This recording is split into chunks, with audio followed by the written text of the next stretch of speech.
waar bi pour une fois mu doon waar benn waar ci daara ji boo xam ne ñun ñoo ko moom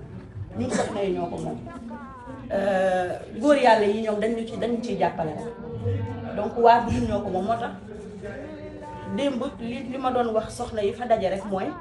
na ku nekk sant ne man maa moom waar bi man su ma deful du dox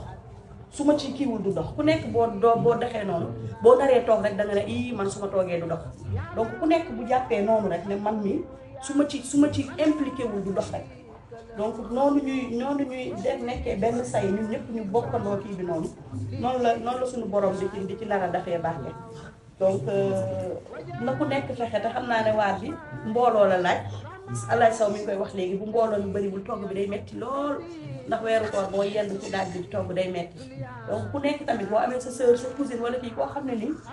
gis nga ne féex na wala kii impliqué leen ñu mën a bu njëkkee mën nañoo ñëw jàpp ci togg bi ndaxte ku ci nekk loo ci ñëw sonn ba nga koy sonn tamit boo xalaatoon fay gañ koy fay rek dootoo fàttali da ngay fàtte coono gi da ngay xam ne lii ma daj nii du dara